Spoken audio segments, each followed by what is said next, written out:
questions now. So let's start. Is there any questions that you guys have? Go ahead. Yes. Where do you live and where did you get your degrees? Today I live in Sammamish, Washington, King County. We just moved there a year ago. Before that we lived in Maple Valley on the corporate area. I just could not stand the drive to Seattle. It was 2 hours each way, and I just couldn't handle it. I said, we have to move somewhere closer. I got my finance degree at San Jose State University in California, because originally we immigrated to California. So I lived there for 20 years before moving here for the last 6 years.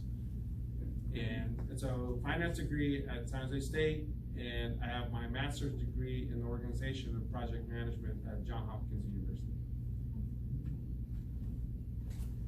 Hi, Roy Runyon. First of all, I want to talk to you offline and give you some ideas and pointers about running campaigns here, and especially at the local level. But one of the things you have to be aware of is, to become governor of the state, you have to appeal to a large number of independents. We have people who are partisan, who are Republican, Democrat, a lot of independents, undecided people, a lot of people who are complacent. And you need to think about how to appeal to independents, and how are you going to appeal to the independent voters and their issues. Great question. And a lot of people ask me the same question. And a lot of people ask me, well, you can't support Trump. There's no way if you support Trump you can win this state. You know what? Hell, I can. Yeah. And I tell you what, you cannot get anybody on the left to vote for you, no matter how much to the center you move. That's not going to happen. They're still going to vote for a left. But what I can do is I can do what Trump did, which is bring out voters that never voted in their lives. And I want them to get excited because they need to believe that we can flip our state. Trump lost by 500,000 votes in 2016. That's only 250,000 to swing the votes. That's absolutely doable in 2020, given his record. He's done a great job with the economy, and he kept his promises. And I'm gonna have Trump come out here. I will. I can tell you, I'm actually told Trump is aware of my candidacy personally. He knows me. He knows I'm running. And I'm hoping sooner or later he's gonna start supporting me.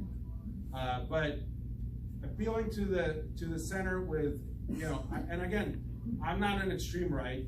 My policies are pretty straightforward. I wanna do what most people wanna have in this state, which is common sense. Lower taxes, good economy, safety. I don't think anybody wants to have people sleeping on the streets. Or in the woods. Or in the woods. Thank you. But I don't see the left caring and fixing that. And whatever they're doing is not working. It isn't. We have record that shows it's not working. And our economy in Washington State has been mostly dependent on the high-tech growth that happened here. And you know what? I worked at Amazon. I spent there 2 years. I worked at Expedia. I'm a high-tech guy. And I can tell you, if push comes to shove, high-tech companies will move out of the state. They'll just get up and go. They can move in 3 years and they'll be gone. And our state's gonna be bankrupt. And I can't allow that to happen. And what's happening in Seattle? Amazon is already gonna be moving to Bellevue. But you know what? If the income tax is implemented by the left, they'll just move out. High-tech companies don't care where they work. They need people, and people will move for the jobs. So instead, I want to bring more companies here, and that needs to be a business-friendly environment. So I agree there's independent voters, but the independent voters will vote for Trump. And I strongly believe we can flip the state. The louder cells on the left that scream that they hate Trump, that's 15%, 20 maximum. They're in downtown Seattle. And I've seen them. I mean, I had rallies there just recently, a month ago. We had Antifa, we got heckled, screamed at, and then they attacked us when we were trying to get to our cars. They claim they're anti-fascists. They're not. They're anti-First Amendment. They are fascists. Anti-human. Yeah. So I hear that message, and a lot of people say that, but I can tell you this. Previous campaigns tried, they failed. Show me a campaign that was successful that appealed to the center. There isn't one. So I'm gonna go the other way around. I'm gonna do what's right for this state. I'm gonna appeal to the real conservatives who don't believe and usually don't vote, and I wanna make sure they believe, because it can absolutely be done. If we get all conservatives to go out and vote, we can flip the state. This state can be red. California is lost. Sorry, California is lost, but this state can be saved. And I wanted to kind of bolster the point that you're making, because you saw it through the data. We're seeing it on the ground at our fair, at our parades. The overwhelming support for Trump is kind of surprising, even to us in Kitsap County. And I think that what the media is reporting and hating on is this tip of the iceberg, and they're refusing to acknowledge the other 90% underneath. The media is fake. Yes. You know, I contacted the media about my campaign. I was the first one to declare that I'm running back in April, before any other candidate. They ignored me. You know what the first contact from media was? From Seattle Times. Well, what do you think about the embassy that was closed, the Russian embassy? I'm like, I have no idea. I came here when I was 12. I'm Jewish. What does that have to do with it? Right? That's what they want to know. They're trying to associate you with the Russian hoax, and that tells you the media is fake. They don't tell you. Our 88 and $30 car tabs is a great example, because I fought a lot of people fought very hard to reject I-1000, and I also fought very hard on Twitter that I promoted the message, and we made it happen. With a small margin, but we made it happen. So if people are telling me we can't flip this state, I'm telling you you're wrong, because we can absolutely do it. Oh, you can just go on Twitter. They don't tell you Trump's got more donations from Washington than any candidate in history. 23,000. Really? 13,000 of those are from Seattle alone. Really? They don't want you to know that. Right. People hide. They're scared. I've met a few closet case Trump voters, and I met a few just on Saturday or on Thursday that said, please don't post my picture on social media. They're out there. Yeah. They're out there. California, where Trump went to California just a month ago, he got more donations in California than all Democratic candidates for president combined. Combined. So, again, 2020 is a different year. Yep. It's not the same as previous years, but we need to seize that opportunity. And we can make it happen. We just need people to get up and do something. Don't sit back. No more yelling at TV. I read that only 5 to 6% of the Democrats support Inslee anyway. Well, are you talking about the president one, or because the president one was 0? I don't think he got any support at all. Well, it was in the state. Our state is really bad at getting polls. In fact, there's no polling data. Our state is typically considered lost, and no company spends polling because it's really expensive to poll. But I can tell you, because of my candidacy, Washington's at play now. It is, and in a few months you'll see that people are getting excited and are going to be working very hard to make sure that Trump is reelected, make sure that Trump actually gets votes in this state. You ready, or you start mingling? Oh, there was a question. How could any of us take something tangible to other people to get them on board with you? Great question. And this is I'm treating this campaign as almost a startup business. I'm learning as I go. Aaron's been great helping me out, but we're learning every day. And a lot of people say, well, you need a professional. Give me a professional that won in our state. There isn't one. There's not a single one. We haven't been waiting for 30 years. So I'm not going to listen to anybody. I'm going to do... The fun is in the fumble. Fumble through. But what I ask for is number one, spread the message. Talk to your friends, neighbors, spread the message. They talk to me, go to my website, read what I'm running on.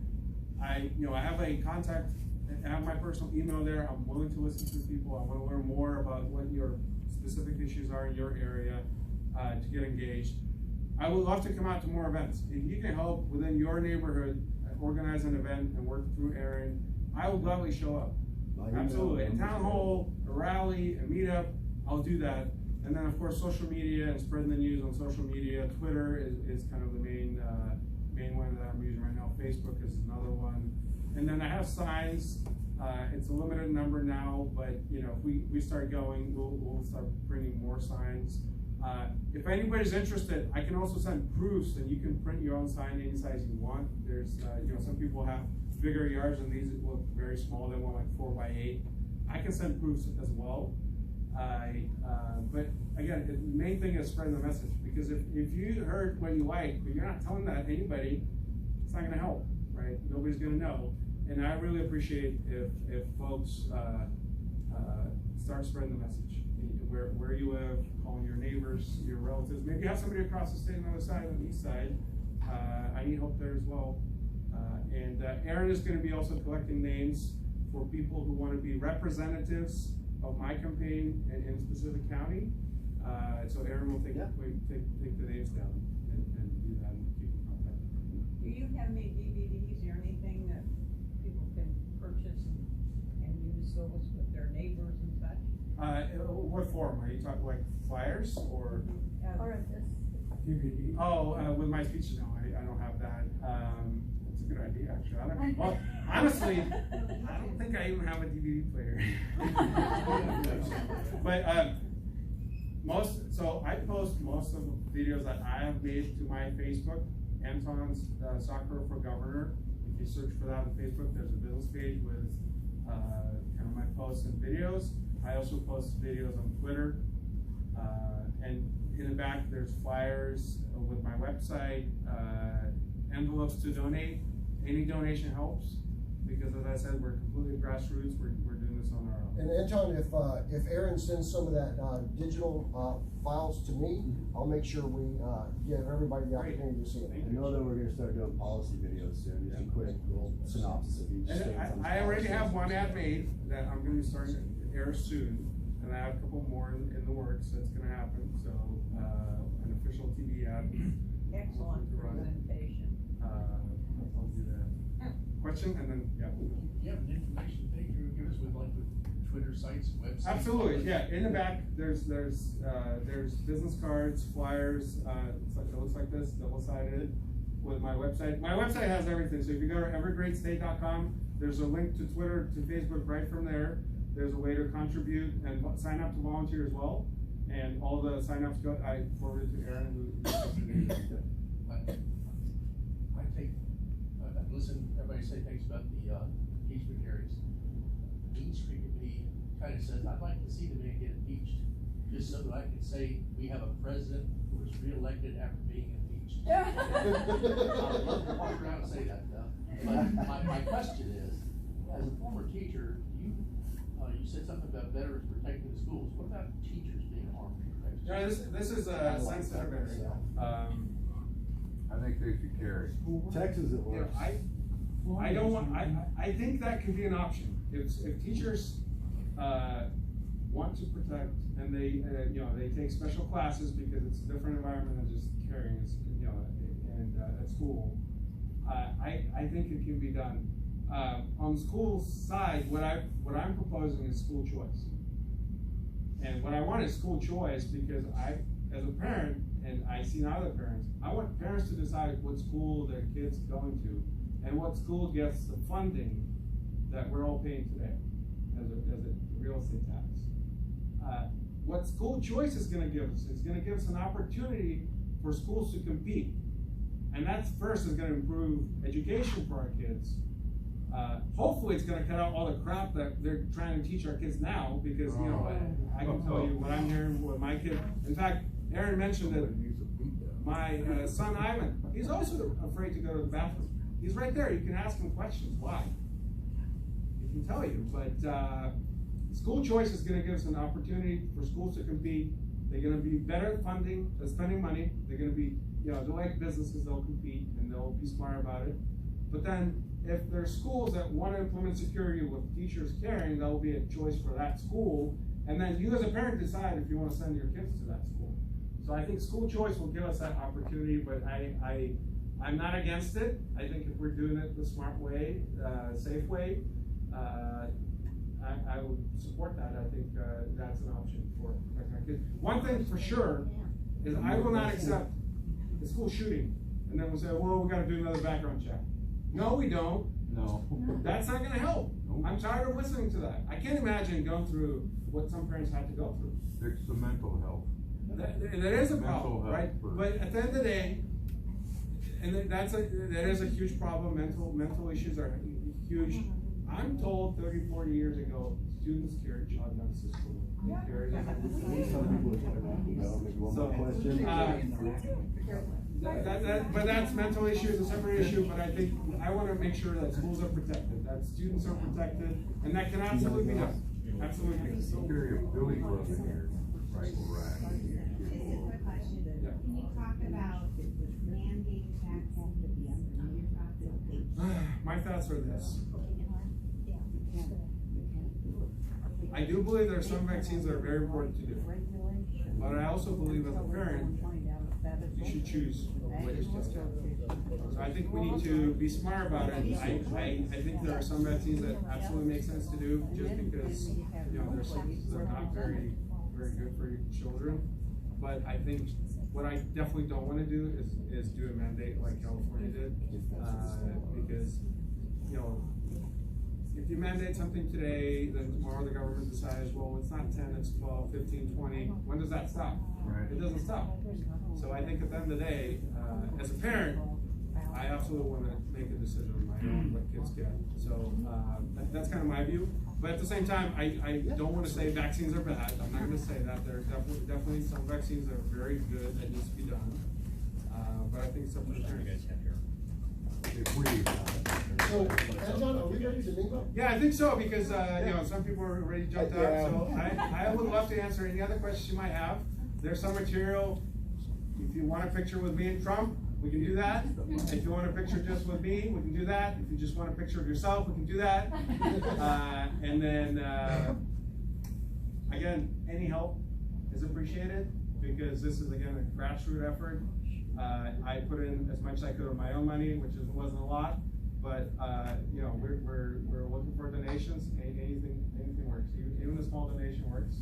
I just do need your name, first and last name, if you do donate,